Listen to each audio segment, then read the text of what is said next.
por,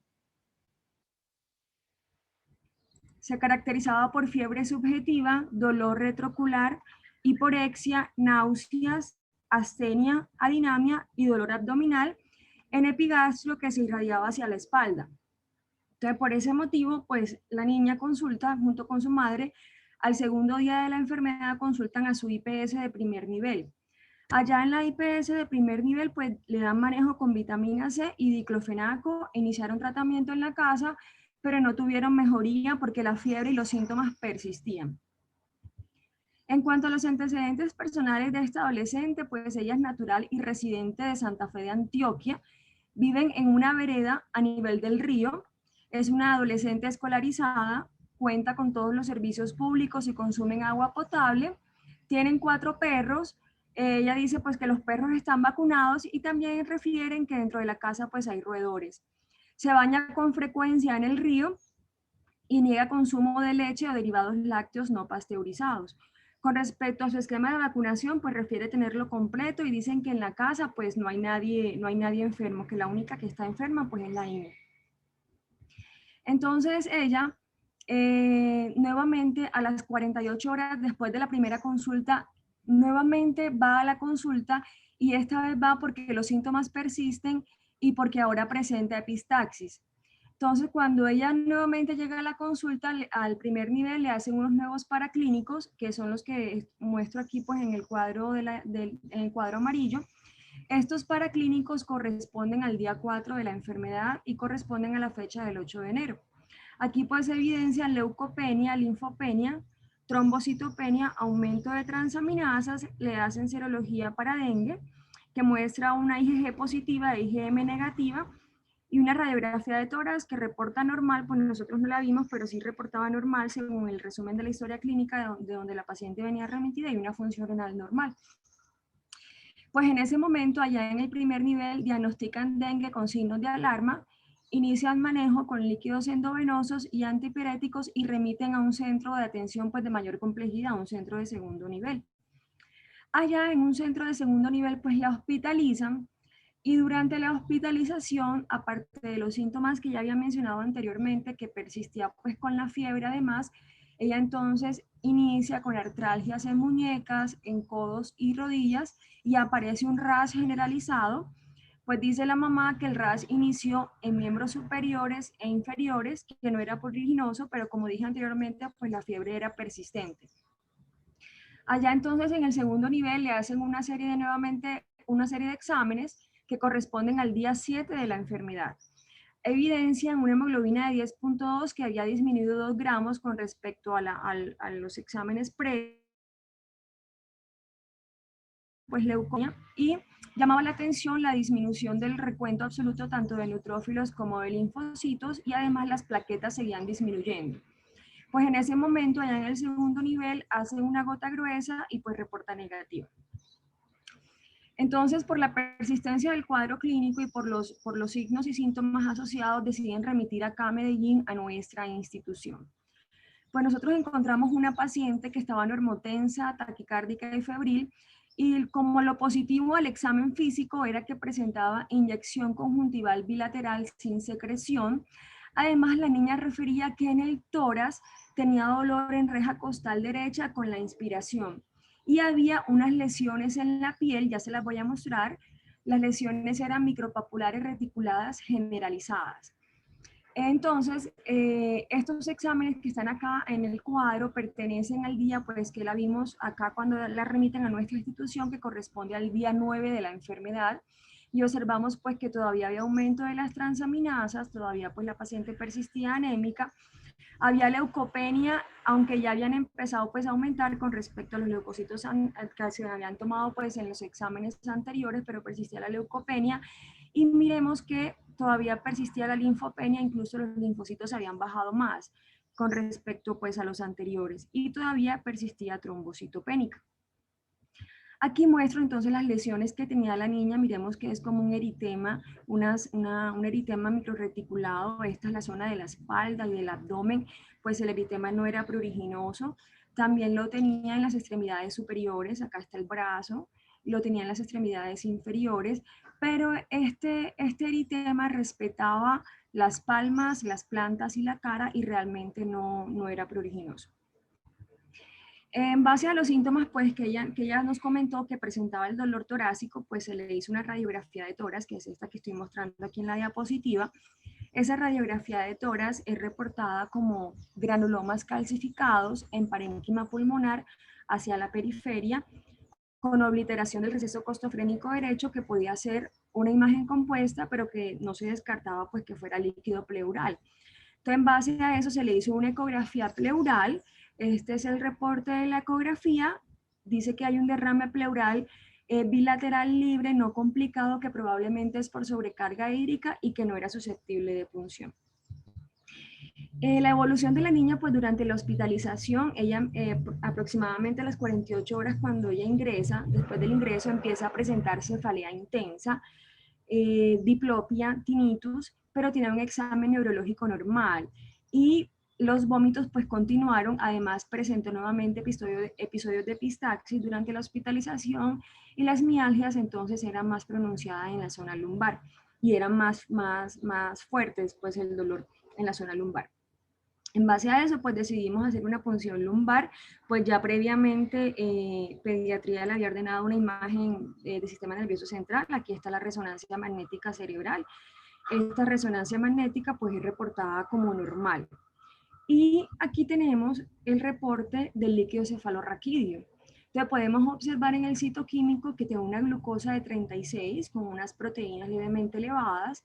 Habían leucocitos, 20 por campo, con linfocitos en un 84%. Este citoquímico pues estaba alterado, pero miremos que en la coloración de Gram y pues la vaciloscopia, el KOH, incluso el cultivo para aerobios, pues no se reportó ningún microorganismo y el film array de este líquido también pues fue negativo.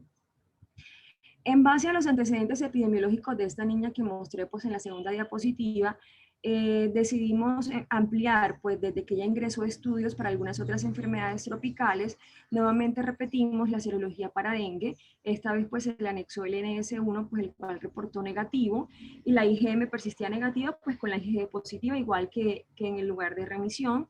Se le hizo nuevamente 2 gotas gruesas, las cuales fueron negativos también. Recordemos que en el lugar de remisión le habían hecho una gota gruesa, pues que también pues había reportado negativo. También decidimos descartar leptospira. Se le hizo IgM para leptospira, cultivo de orina para leptospira, que al final pues reportó negativo. Se le buscó leptospira también en líquido cefalorraquídeo, que no fue detectada, y pues por el antecedente de que ella convivía con perros y que pues probablemente los perros tenían garrapatas, se le hizo serología para riquexia en fase aguda y de convalecencia a través de técnica IFI, la cual reportó también negativo. En base a que realmente, pues por los antecedentes epidemiológicos de esta niña, todos los que nombré, tuvimos la oportunidad de hablar pues con el veterinario de la vereda o después como de la finca donde ellos vivían, y el veterinario pues nos comentó que los perros que vivían en la casa de la niña, esos perros, uno de ellos estaba enfermo, y las características que ese perro pues presentaba era que estaba con trombocitopenia, anemia y tenía epistaxis. Entonces, en base a eso, pues tuvimos una alta sospecha de erliquiosis y tomamos una muestra de sangre y la enviamos al Instituto Colombiano de Medicina Tropical y nos reportó positivo pues para Ehrlichia por biología molecular. Esta niña ya se le había puesto el tratamiento con doxiciclina desde el principio, pues desde el primer día que nosotros la evaluamos, pues descartando o sospechando una posible ricketsiosis. Ya cuando pues obtuvimos el diagnóstico, ya pues se confirmó que era una erliquiosis, y el tratamiento con doxiciclina se amplió hasta 14 días, pues porque hubo compromiso de las meninges. Pues la evolución fue satisfactoria y la niña pues al fin se pudo dar de alta hospitalaria. Entonces, el tema que vamos a revisar en el día de hoy es erliquiosis humana.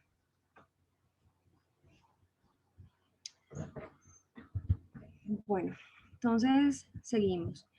Entonces, la erliquiosis humana o la erliquiosis pues es una zoonosis transmitida pues por la picadura de garrapatas. Esta es una enfermedad que afecta principalmente a mamíferos y realmente fue descrita por primera vez en humanos pues no hace mucho tiempo, en el año de 1986. y este es un agente zoonótico que es transmitido por un vector que es una garrapata y el huésped son los animales y realmente es una enfermedad que está relacionada con factores ambientales. Esos factores ambientales están asociados a la pobreza, al hacinamiento y a la falta de higiene. Entonces, la erliquiosis humana realmente es una enfermedad que no es reconocida en nuestro país. De hecho, no es una enfermedad ni siquiera de notificación obligatoria y por eso es muy importante pues traer este caso clínico a esta gran sesión clínica, ya que esta es una enfermedad que tiene una alta morbimortalidad cuando no se inicia el tratamiento pues de forma temprana y oportuna. Y vamos a ver a lo largo del seminario que estas personas que padecen esta enfermedad presentan síntomas sistémicos muy inespecíficos que algunas veces pueden pasar desapercibidos, que la enfermedad no tiene como una clínica patognomónica y que estos pacientes muchas veces pueden cursar con un deterioro progresivo en la salud e incluso con la muerte cuando no se sospecha el diagnóstico y cuando no se inicia el tratamiento pues, de manera oportuna.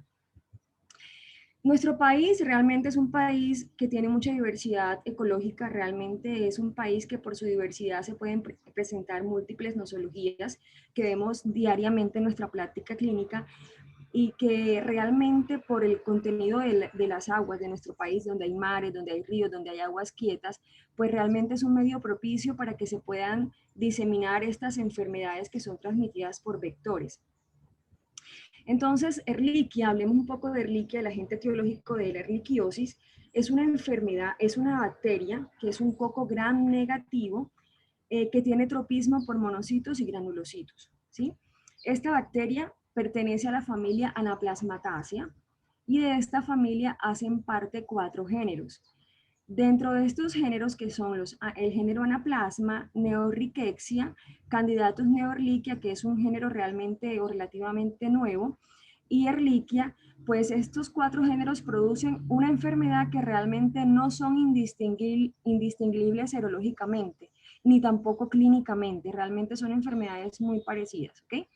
Entonces, dentro del género Ehrlichia hay varias especies, pero las principales especies que producen enfermedad en el humano es Ehrlichia chafensis y Ehrlichia ewingi. Ehrlichia chafensis se va a caracterizar porque este microorganismo produce una infección intracelular o ataca o lesiona principalmente a los monocitos macrófagos y por eso se conoce como erliquiosis monocítica humana. Mientras Ehrlichia ewingi no va a afectar monocitos y macrófagos, sino que la afectación principalmente va a ser a nivel de neutrófilos y se conoce como erliquiosis humana ewingi. Serológicamente es similar a Ehrlichia chafensis, no hay diferencias, ¿ok? Entonces en esta diapositiva muestro pues todas las especies de Ehrlichia, principalmente pues las primeras 3, chafensis, ewingi y canis, pues son las que se han encontrado o se han determinado que producen o que ocasionan infección en el ser humano. Aquí en este cuadro se resume pues las diferentes especies de esta bacteria, el hospedero natural, la enfermedad que ocasionan, todas estas especies que están en este cuadro pues producen enfermedad en el humano y los vectores que la transmiten. Entonces por lo menos podemos ver las 3 primeras especies que es Ehrlichia chafensis, Ehrlichia ewingi y Ehrlichia canis, cuyo principal hospedero son los perros. Y pues en el caso de Ehrlichia chafensis, uno de los hospederos principales a nivel de Norteamérica es el venado de cola blanca, ¿sí? Entonces, por lo menos Ehrlichia chafensis afecta principalmente los monocitos macrófagos, como les dije anteriormente, y la enfermedad que ella ocasiona es la erliquiosis monocítica humana. Y Ehrlichia ewingi, que afecta principalmente los granulocitos, la enfermedad pues que ella ocasiona es la erliquiosis humana ewingi. Podemos observar en cuanto a los vectores que Ehrlichia chafensis y ewingi es transmitida por la garrapata Amblioma americanum y esta garrapata se encuentra distribuida en los Estados Unidos y en Sudamérica. Y por lo menos Ehrlichia canis es transmitida pues por la garrapata Rhipicephalus sanguineus y esta garrapata pues se encuentra distribuida en todo el mundo. Las demás especies como Muris y Montaigne pues están transmitidas pues por vectores que no se encuentran en Sudamérica. Aquí podemos observar en esta diapositiva, por ejemplo, la garrapata Amblioma americano, que también se le conoce como la garrapata estrella solitaria, así tal cual como se observa en la fotografía, y es el vector de la erliquiosis monocítica humana y de la erliquiosis humana de Winge. Como dije anteriormente, es una garrapata que está distribuida en Sudamérica y en los Estados Unidos. Acá, como vemos, está la garrapata marrón del perro, que es la Rhipicephalus sanguineus, que es la que transmite o es el vector de Ehrlichia canis, y pues ella se encuentra distribuida en todo el mundo. Y acá les quise mostrar la garrapata Ixodes scapulari, que también se conoce como garrapata de patas negras, y que es el vector de Ehrlichia muris. Esta garrapata no se encuentra en nuestro continente sudamericano. Pues aquí en esta diapositiva para mostrarles el ciclo de vida o el ciclo enzótico del vector. Entonces aquí pues realmente muestran unos venados de cola blanca, pues porque son los principales vectores a nivel de Norteamérica o en los Estados Unidos, pero realmente pues acá nuestros hospederos son los perros, ¿sí? Entonces aquí tenemos pues la fase de huevo de la garrapata. Esa fase de huevo pasa a un estado de larva y ese estado larvario pues pasa a un hospedero, que en este caso el hospedero, en el caso de nosotros pues es un perro que está infectado con erliquiosis. Luego esa larva sale de ese hospedero y pasa a otro estado evolutivo que es la ninfa. Ya aquí esta ninfa pues se ha infectado con Ehrlichia y esta ninfa infectada puede nuevamente pasar a otro hospedero, ya sea otro animal, ¿sí? Y lo infecta o incidentalmente pues puede infectar al hombre. Después de ninfa, pues esta garrapata sigue infectada y pasa al estado de adultez y de aquí pues puede transmitir la enfermedad a otro hospedero, al perro, en el caso pues de nosotros, de acá en nuestro país, y en este estado de adultez pues también puede transmitir la enfermedad de manera incidental pues al humano. Algo importante es que la garrapata o el vector pues de esta enfermedad tiene la capacidad de pasar o de transmitir la infección a sus diferentes estados larvarios, por lo menos de ninfa, pasa a estado adulto y sigue infectada la garrapata, pero no es capaz de transmitir la infección pues a su descendencia. Quiere decir que cuando se acaba el ciclo de vida, pues la garrapata pone sus huevitos y esos huevos no van a estar infectados con Ehrlichia. Aquí por lo menos en esta diapositiva para mostrar un ciclo de una garrapata, un ciclo de vida, la garrapata por lo general tiene un ciclo de vida de 2 años. En el año 0, en el primer año, su estado larvario son huevos, perdón, su estado evolutivo son huevos y larva. Ya en el primer año pasan a ser ninfas y ya en el segundo año pues la etapa adultez, y durante estos 2 años ellos pueden tener diferentes hospederos. Dentro de estos pues pueden haber mamíferos, incluyendo los humanos o reptiles o aves, e incluso se dice en la literatura que cada vez que la garrapata pasa de un estado a otro, tiene que cambiar de hospedero. Entonces, también se cree que probablemente erliquiosis se puede transmitir a través de transfusión de hemoderivados. De hecho, hay algunos reportes en donde se ha encontrado que Ehrlichia achavensis puede sobrevivir hasta 11 días en eritrocitos refrigerados. Y si se ha documentado, pues en esta literatura mencionada acá al pie de la diapositiva, menciona que se han reportado casos de transmisión por trasplante de órganos sólidos, y principalmente de 2 casos que se han reportado, pues ha sido por trasplante renal. En cuanto a la epidemiología, pues aquí mostramos, esta es la epidemiología en los Estados Unidos, en donde las barras azules pues nos muestran los casos de erliquiosis monocítica humana, quiere decir la que es producida o la que es ocasionada por Ehrlichia achavensis, y nos muestra pues realmente desde el primer caso, que fue aproximadamente entre el año 86 y 87, y lo que ha pasado aquí hasta el 2005, pues cómo han aumentado los casos. Pero realmente esta es una subestimación de los casos, ya que hasta este momento realmente no era una enfermedad pues, de notificación obligatoria en los Estados Unidos.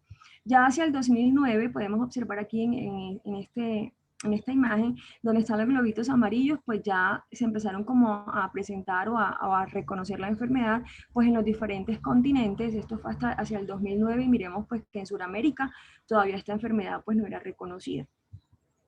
¿Qué ha pasado hasta el 2018? Pues realmente en los Estados Unidos, a partir del 2008, donde se empezó a hacer una enfermedad de notificación obligatoria, pues vemos que los casos realmente han aumentado, pero realmente porque han sido notificados. Y la incidencia, pues por millón de habitantes en este país, pues es mucho más, donde están los cuadros morados, los cuadros pues moraditos oscuros, que es principalmente pues ha sido en New York, Virginia, incluso Missouri, los que más casos han reportado por millón de habitantes de manera anual hasta el 2018. Esto pues en los Estados Unidos. Entonces los CDC dicen que hay 3.4 personas por millón infectadas hacia el 2010, pero que en las áreas endémicas los casos son de 100 a 200 casos por millón, y que en los Estados Unidos por la incidencia es hasta 6.3 casos por millón de población, y la frecuencia pues es mayor en hombres y mayores de 40 años, pues porque son los hombres los que van al campo a hacer pues las actividades del campo, y pues son los que más están expuestos a las picaduras de garrapata. Algunos datos de prevalencia indican que esta enfermedad puede ser común en niños, incluso hasta el 20%. Se encuentran pues anticuerpos positivos en la edad pediátrica sin haber presentado la enfermedad clínicamente. La letalidad puede ir hasta un 3% y aumenta en inmunocomprometidos hasta un 17%. ¿Qué ha pasado en Sudamérica? Este es un reporte de barrios en Perú en el año 2013, donde midieron la prevalencia por serología de esta enfermedad en América del Sur, y se encontraron que el país pues, que tenía menor prevalencia era Brasil con 1.2%, seguido de Chile con 2.5%, Perú y Argentina pues estaban como iguales en un 14.3%, y Venezuela era el que tenía pues la mayor cero prevalencia hasta en un 30%. En este estudio pues no entró Colombia a medir pues la cero prevalencia. Pero ¿qué ha pasado en nuestro país?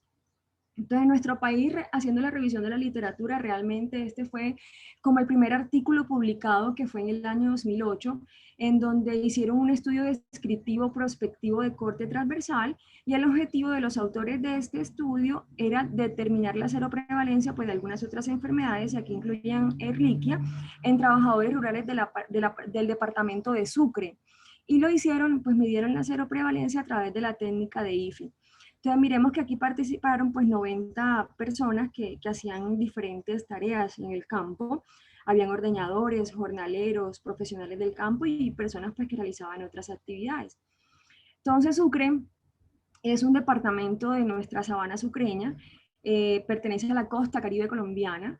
Miren la temperatura pues tan alta que se maneja en el departamento de Sucre, es una temperatura de 30 grados, con una humedad relativa de 95 grados, de 95%, y realmente esto favorece pues la transmisión de estas enfermedades por vectores, y principalmente pues a lo que la principal fuente económica de la población sucreña es del ganado y del cultivo de frutas tropicales. Entonces, ¿qué resultados se obtuvieron en este estudio? Miremos aquí en Ehrlichia, pues que la prevalencia en este estudio fue de un 3.3%, y realmente encontraron positivos anticuerpos en personas que vivían en Morroa y en Corozal, que son municipios pues muy cercanos a la ciudad de Sincelejo, y estas personas eran ordeñadores y jornaleros. Entonces ese fue como el primer estudio que se hizo acá en nuestro país y que fue pues publicado por la Sabana Sucreña. Este es otro estudio hecho en el diciembre del 2015 y publicado pues en la revista de nuestra universidad, la Universidad CES, en donde quisieron ver o quisieron monitorizar por serología a Ehrlichia canis, pues junto con otras entidades nosológicas en perros de 3 ciudades de Colombia. Escogieron entonces la ciudad de Medellín, la hermosa ciudad de Barranquilla y la ciudad de Cartagena. ¿Sí? Y las escogieron pues porque realmente Medellín tiene pues diferente altitud, diferente temperatura y diferente humedad pues a las ciudades de la costa. Aquí pues obtuvieron 498 muestras de sangre, y eran perros de clínicas veterinarias y de refugios. Y lo hicieron pues a través de la técnica de ELISA. Aquí están los doctores y los veterinarios pues tomando las muestras de sangre en algunos perros. Estos son tomando las muestras de sangre en los perros de Barranquilla. Y pues los resultados que se obtuvo en este estudio es que por lo menos en la ciudad de Medellín la seroprevalencia por Ehrlichia canis fue de un 25%, y hasta de 6% pues cuando había Ehrlichia canis con otro género de la familia Anaplasmataceae.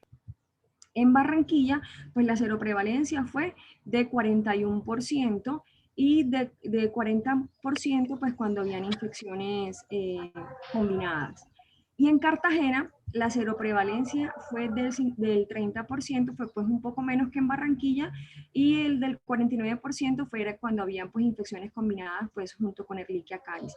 Entonces este estudio fue por serología, pero hay otro estudio que se hizo el año pasado, en 2019, y que querían también medir la prevalencia por Ehrlichia canis en algunos perros en Colombia, y en esta vez pues escogieron el departamento del Magdalena.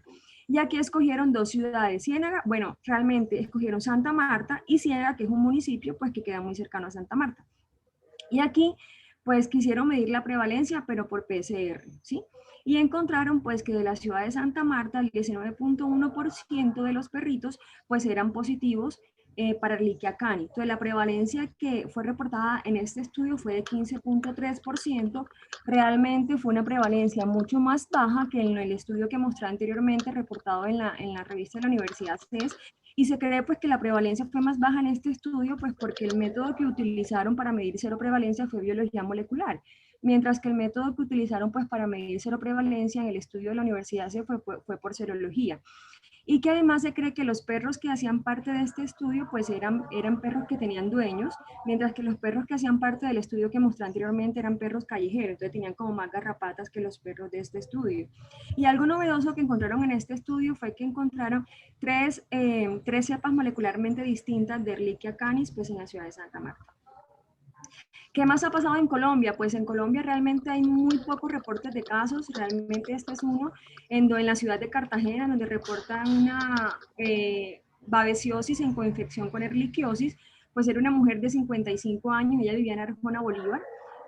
Arjona pues es un pueblo muy cercano a Cartagena, tenía pues en su casa habían roedores, habían también caninos, deficiencia de condiciones higiénicas, y realmente ella ingresó con un cuadro clínico pues muy inespecífico.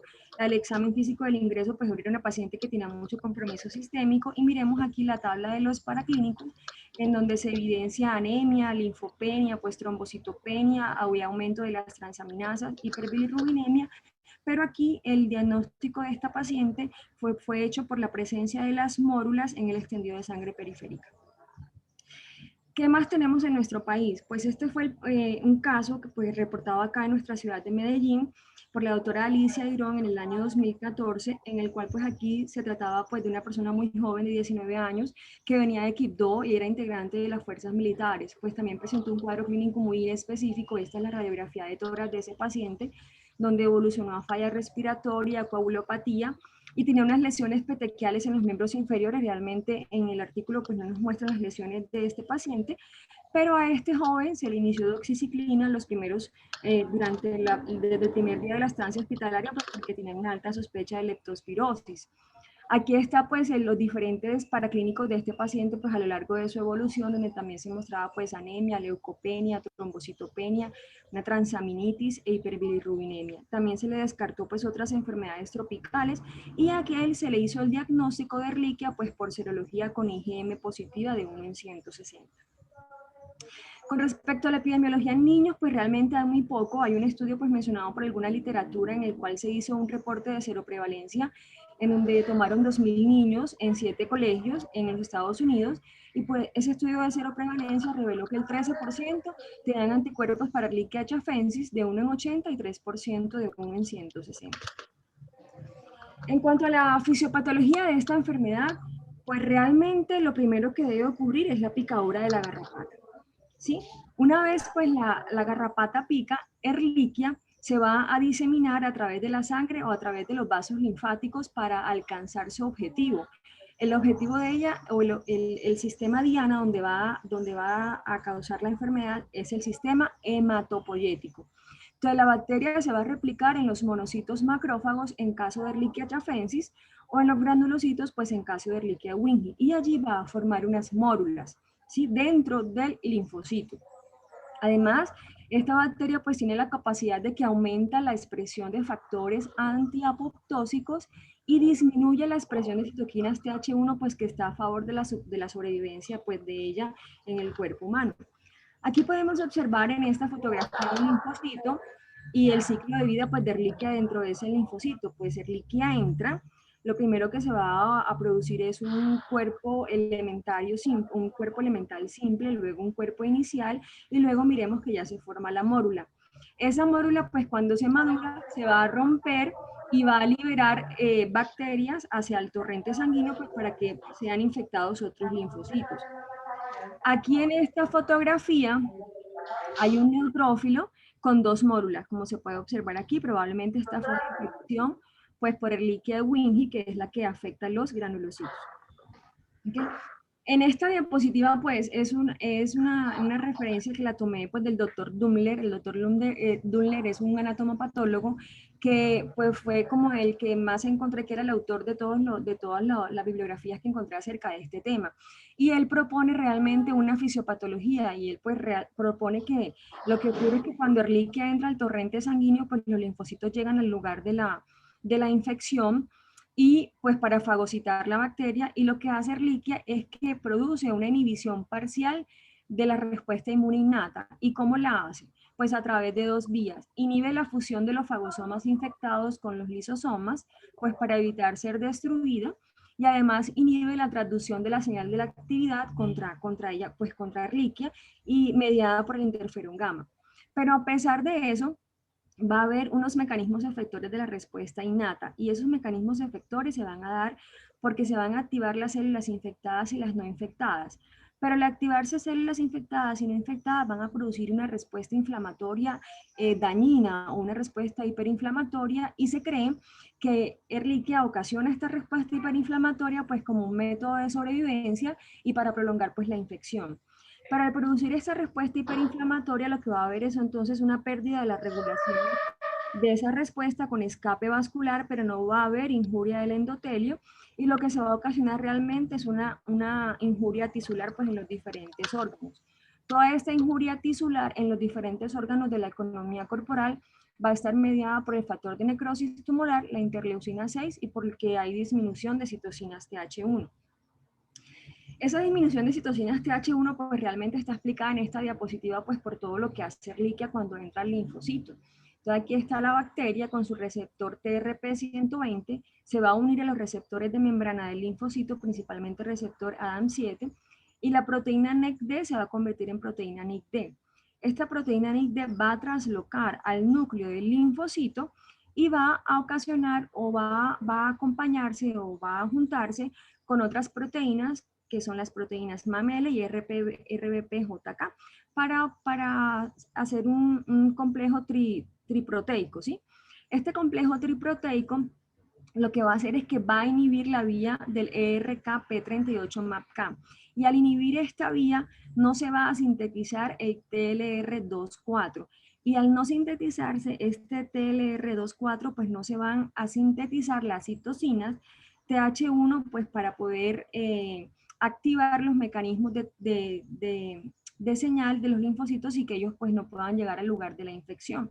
Y realmente los pacientes van a presentar se puede observar en ellos, en la médula ósea, que puede haber formación de granulomas, hiperplasia mieloide, megacariocitos e incluso eritrofagocitos. Y puede haber incluso necrosis hepatocelular, y van a haber infiltrados linfohistiocytarios perivasculares en todos los órganos de la economía humana, realmente produciendo una disfunción multiorgánica.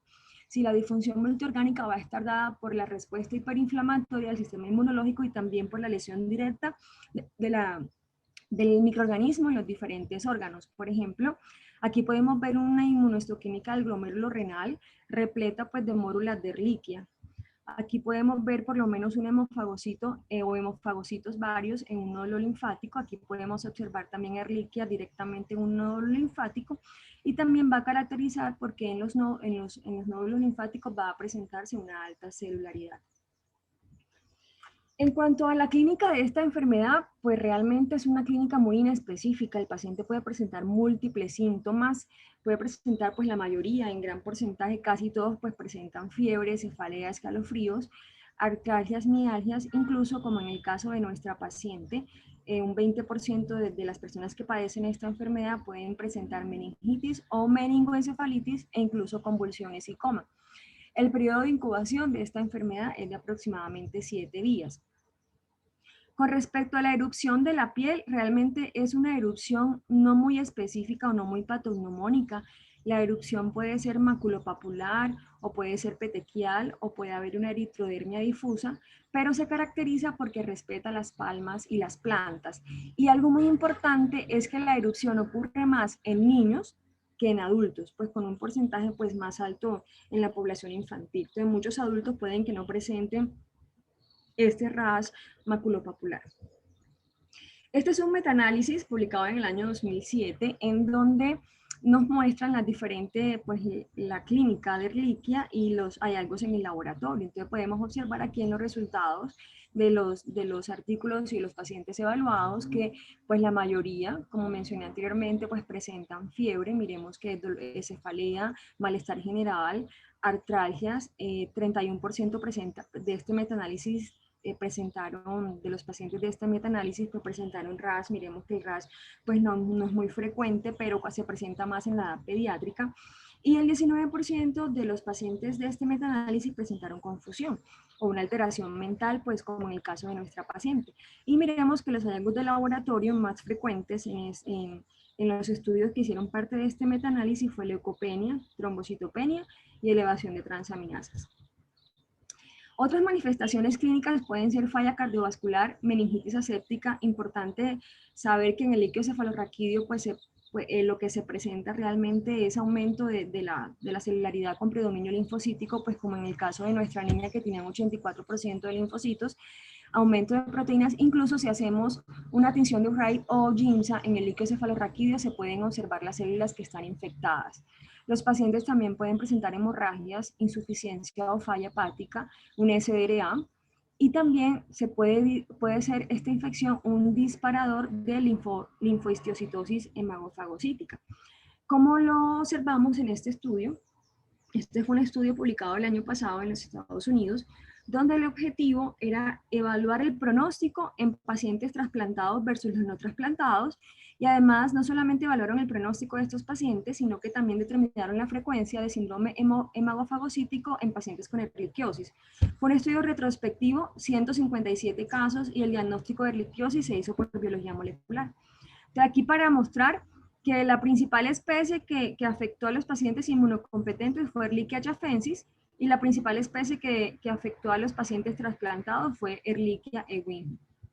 Aquí para mostrar pues la diferencia entre los pacientes trasplantados y los inmunocompetentes, pues como era de esperarse, los pacientes trasplantados pues tuvieron más leucopenia, fueron pacientes que presentaron más hiponatremia con respecto a los inmunocompetentes, y fueron pacientes pues los trasplantados que presentaron más falla renal pues con respecto al otro grupo.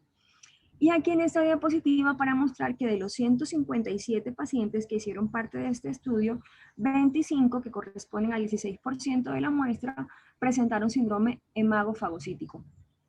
¿Sí?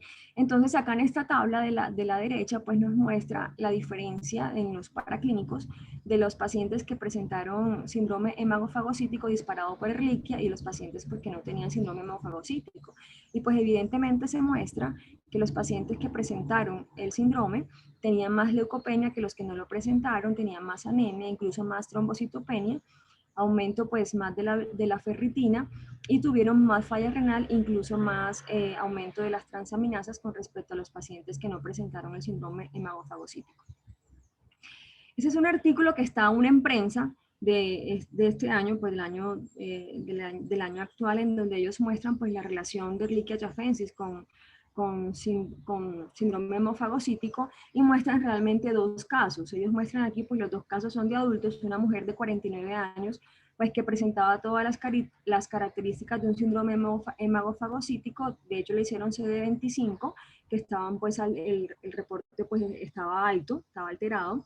Esta paciente pues se le hizo diagnóstico de erliquiosis a través de serología con IgG positiva. Miremos los títulos pues estaban bastante elevados, y también le hicieron el diagnóstico por biología molecular con una PCR positiva en sangre. Aquí está el hemofagocito en el aspirado de la médula ósea, y además de eso ellos le anexaron al diagnóstico pues que observaron la mórula, las mórulas pues dentro de las células del aspirado de médula ósea.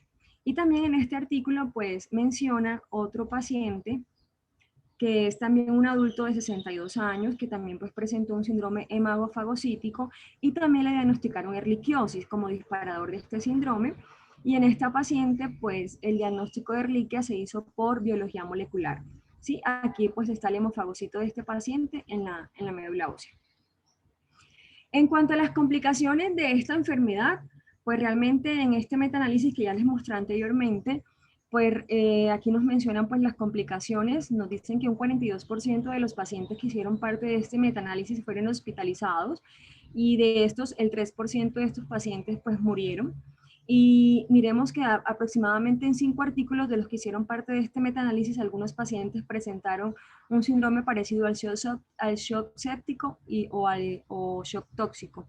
Y por lo menos en 2 artículos se menciona pacientes que presentaron miocarditis por erliquia, ahora voy a mostrar un reporte de caso de miocarditis por erliquia, o también pacientes que presentaron falla cardíaca. Por lo menos miremos que 4% de los pacientes que hicieron parte de este metaanálisis presentaron meningoencefalitis, pues como en el caso de nuestro caso clínico, y miremos que un 12% de los pacientes que hacían parte de este metaanálisis tenían una enfermedad o una condición inmunosupresiva de base.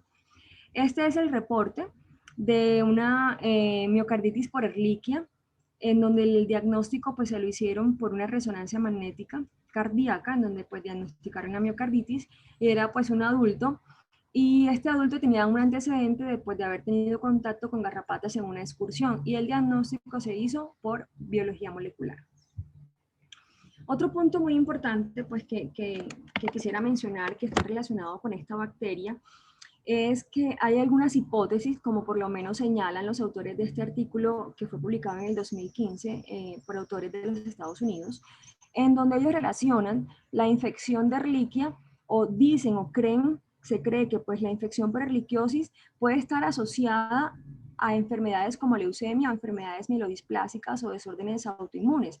Y de hecho aquí proponen como hipótesis que o dan como una opción, pues, el tratamiento con antibióticos para estas enfermedades.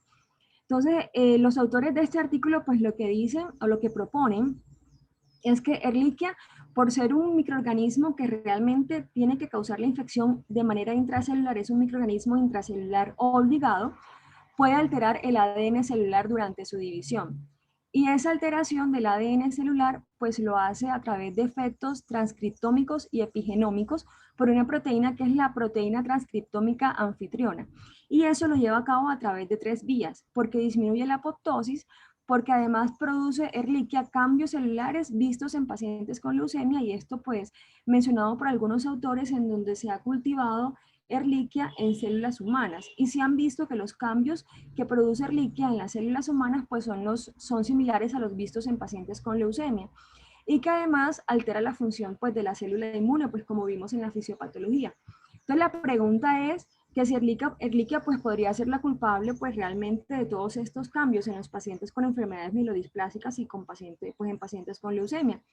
Y en este artículo entonces hacen referencia a 3 casos. Mencionan pues una paciente adulta con una leucemia linfoide aguda, la cual tuvo una remisión de la enfermedad por 2 años porque recibió un trasplante de células madre hematopoyéticas, pero tuvo una recurrencia de la enfermedad. Y pues mencionan acá que esta paciente fue tratada con rifampicina y tuvo pues mejoría clínica y hematológica. También mencionan en este artículo un adolescente de 14 años con leucemia mieloide aguda, que tuvo falla en la quimioterapia, que también fue tratado con rifampicina y tuvo una mejoría clínica y hematológica. Y también mencionan un paciente adulto con policitemia vera, que luego desarrolló leucemia mieloide aguda, y en este paciente pues se hizo un diagnóstico de Ehrlichia pues por PCR. Entonces, realmente ellos se preguntan o creen que hay una hipótesis en la cual puede haber una conexión entre leucemia y Ehrlichia, y es la pregunta pues que ellos se hacen, y pues dirían que los antibióticos se podría utilizar como una terapia compasiva en estos pacientes, pero que realmente, como lo dice el artículo, es una hipótesis y que pues para esto se requieren muchos más estudios. Pero en base a este tema, hay otro artículo en la literatura que fue publicado pues antes del artículo anterior, fue publicado en el 2011, el artículo anterior fue publicado en el 2015 también en los Estados Unidos, en donde ellos aquí es una hipótesis donde quieren explicar esta hipótesis acerca de la relación que tiene Ehrlichia con algunas enfermedades del sistema inmunológico. Entonces realmente ellos proponen que Ehrlichia tiene una afectación en la médula ósea cuando hay diferenciación de las células madres hematopoyéticas, y que realmente la afectación que va a hacer la bacteria es justo aquí, donde va a haber una diferenciación hacia las células maduras. Entonces, cuando se afecta el ADN de estas células, ¿sí? De estas células a nivel de la médula ósea, justo cuando se van a diferenciar, es cuando realmente se pueden presentar las diferentes enfermedades mielodisplásicas, también leucemia, lupus eritematoso sistémico, incluso mencionaban la esclerosis múltiple,